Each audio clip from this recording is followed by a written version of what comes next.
La Corte Internacional de Justicia es el órgano judicial principal de la Organización de las Naciones Unidas, creado en junio de 1945 por la Carta de las Naciones Unidas, que comenzó a funcionar en abril de 1946.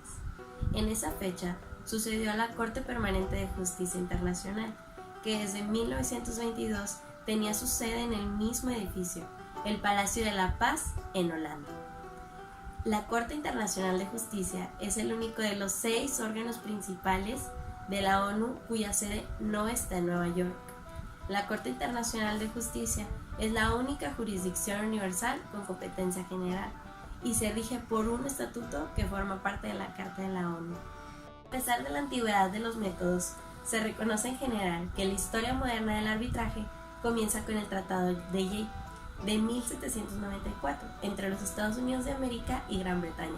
En este tratado de amistad, comercio y navegación se estipuló la creación de 3 comisiones mixtas formadas por el mismo número de norteamericanos tanto británicos, con el fin de arreglar varias cuestiones que ambos países no habían podido resolver mediante la negociación. Si bien es verdad que estas comisiones mixtas no podían dictar sentencias, estrictamente hablando, en cierto modo sí que estaban pensadas para funcionar como tribunales. Consiguieron que volviera a surgir el interés por el proceso del arbitraje y a lo largo del siglo XIX los Estados Unidos y el Reino Unido recurrieron a varias ocasiones a ellas. También lo hicieron otros tantos como estados de Europa o de las Américas. El arbitraje en 1872 es la cuestión de Alabama entre Reino Unido y Estados Unidos. Marcó una segunda etapa que fue aún más decisiva. En el marco del Tratado de Washington de 1871, ambos países acordaron someter a arbitraje una demanda presentada por Estados Unidos contra Reino Unido por una supuesta violación de la neutralidad durante la Guerra Civil estadounidense. Los dos estados establecieron un reglamento sobre las obligaciones que el tribunal debería aplicar para permanecer neutral. Dicho tribunal está compuesto, previo acuerdo por parte de los dos países, por 5 miembros designados respectivamente por los jefes de Estado de Estados Unidos, Reino Unido, Brasil, Italia y Suiza. El tribunal arbitral falló que Gran Bretaña debía pagar una indemnización. Gran Bretaña cumplió con la orden de manera ejemplar. Así se demostró la eficacia del arbitraje en el arreglo de una controversia importante y durante los últimos años del siglo XIX. Este procedimiento contribuyó a que se mejorara en varios aspectos, entre los más destacados. Se menciona que cada vez fue más habitual que en los tratados se insertaran cláusulas en que se ofrecían recursos para el arbitraje en el caso de que surgieran disputas entre las partes firmantes. Se concluyeron tratados generales de arbitraje para el acuerdo de clases específicas de disputas interestatales. La Corte Penal Internacional. Esta fue creada por iniciativa de la ONU el 17 de julio de 1998, mediante el Estatuto de Roma. La Corte Penal Internacional entró en vigor el 1 de julio del 2002. El nacimiento de una jurisdicción independiente constituye un paso histórico hacia la universalización de los derechos humanos. La Corte Penal Internacional es el primer tribunal internacional de carácter permanente encargado de juzgar a los responsables de crímenes contra la humanidad, de genocidio, de crímenes de guerra y tras la conferencia de revisión del Estatuto de Roma, celebrada en Kampala en 2010, del crimen de agresión en caso de aquellos países que hayan ratificado, como el caso de España, en dicha revisión. Fue la necesidad de contar con un organismo de estas características lo que llevó a su creación, pues con anterioridad se había celebrado los juicios de Nuremberg y Tokio para juzgar los crímenes cometidos durante la Segunda Guerra Mundial, y en la década de los 90 del siglo XX se pusieron en marcha los tribunales penales internacionales para la ex Yugoslavia y Ruanda, para todos ellos circunscritos a conflictos específicos. Yo les voy a hablar acerca de las funciones de la Corte Internacional de Justicia. Pueden recurrir a ella todos los estados parte dentro de su estatuto, al igual que los miembros de las Naciones Unidas, incluso los que no son miembros, a excepción de los particulares. La Asamblea General y el Consejo de Seguridad pueden solicitar opiniones consultivas de la Corte sobre cualquier cuestión jurídica, al igual que los demás órganos de las Naciones Unidas.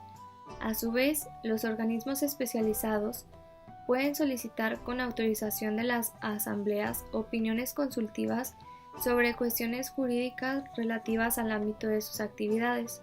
La Corte Internacional de Justicia tiene jurisdicción en todas las cuestiones que los estados le sometan en relación a todos los asuntos previstos en la Carta de las Naciones Unidas o igual en los tratados y convenciones que están vigentes.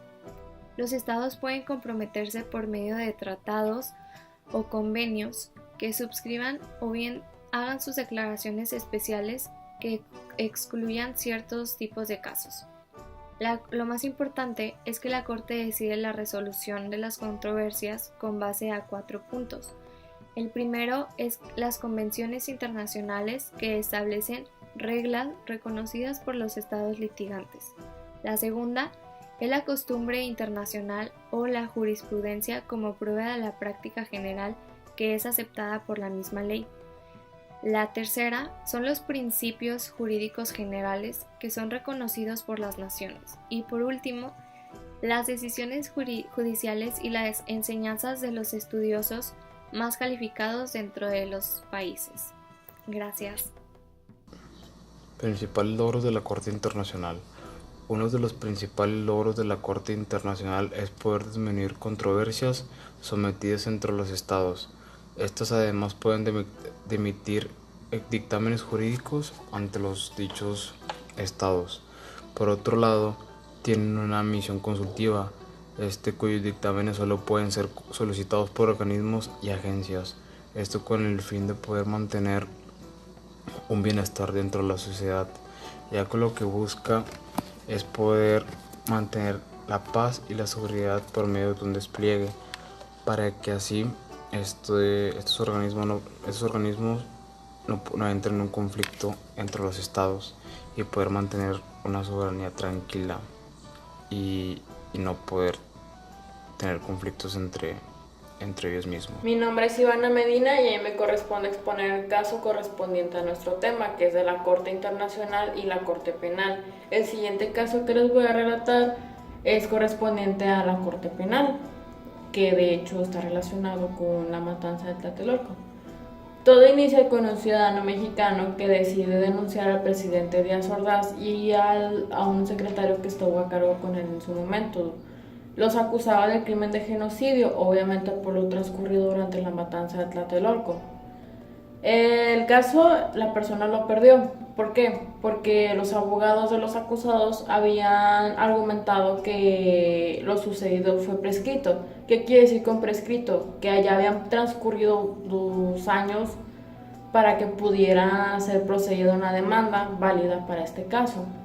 Además de que por estas razones y otra, que era el artículo 108 constitucional, que decía que el presidente solamente podía ser acusado por traición a la patria, pues por eso es que la persona perdió el caso. Y pasaron unos cuantos años por los cuales pues las personas no sufrieron ninguna consecuencia, hasta que llega otro grupo de abogados que quisieron apelar el caso. Lo tomaron para ellos y deseaban apelar diciendo que había prescrito solamente para algunos funcionarios, pero no para todos. Y ellos mencionaron que ciertos agravios que el juez cometió durante cuando llevó el caso, es decir, que había ciertas cosas que había omitido, como por ejemplo haber sido un acto de lesa humanidad. Entraba el artículo 1 de la Convención de Viena, que menciona que no importa el año en que se haya cometido el crimen, tiene que ser castigado, entre otras situaciones que el juez había omitido. La parte demandada se protegía con el artículo 114 constitucional, el cual mencionaba que no se podía cambiar la retroactividad de una ley en perjuicio de una persona. Al final, la demanda sí procedió solamente para algunos funcionarios, ya que al meter los artículos de derecho internacional y de la Convención de Viena, pues, por haber sido un acto de lesa humanidad, era válido. Y al otro grupo de funcionarios no se le acusó porque se defendieron igualmente comparando las leyes de la Constitución mexicana con las del derecho internacional, que unas contradecían otras y que no era válido para ellos, etcétera, etcétera. Por eso solamente se salvaron. Y además, un punto muy importante que habían mencionado durante su defensa fue que para ellos el acto de genocidio puede ser visto como bueno cuando se ataca a una población que hace daño al resto. Es decir, un grupo de gente que podía hacer daño a los demás. Para ellos el grupo de estudiantes eran un grupo de personas que podían afectar al resto de la población y por ello fue que ellos decidieron cometer el acto de genocidio. Era un modo de decir ellos que era para la prevención del orden social. Y pues solamente por eso ganaron el caso y por eso algunos de ellos siguen libres hasta ahora, que de hecho lo último que se enteró es que el grupo que fue encerrado, alguno que otro pudo lograr salvarse hasta ahora. Y eso es todo de mi parte. El último punto a tratar sobre la Corte Penal Internacional serían sus planes a futuro, los cuales siguen siendo 3. El primero, los genocidios; el segundo, los crímenes de guerra; el tercero, los crímenes contra la humanidad, los cuales los 3 ya sabemos. Ahora, ¿cuáles son los planes a futuro de la Corte Penal Internacional? Es que cada uno de esos casos tenga esa institución mayor jurisprudencia dentro de eso. Ahora, ¿qué quiere decir esto? Quiere decir que la Corte Penal Internacional sea escuchada dentro de esos países y sobre todo dentro de los Países Bajos, y que la no intervención de otras naciones no se aplique si la Corte Penal Internacional necesita de su ayuda, como por ejemplo las Naciones Unidas. Cuando se le pide la ayuda, llega cuando hay genocidios, crímenes de guerra y se le aporta la ayuda necesaria. Así sería lo mismo con la Corte Penal, que sea mejor escuchada, mayor sea su voz y que asimismo tenga mayor jurisprudencia. Esos serían sus planes a futuros, para que así los crímenes de guerra o cualquier atentado contra la humanidad sea realmente penalizado y no solamente quede en un papeleo.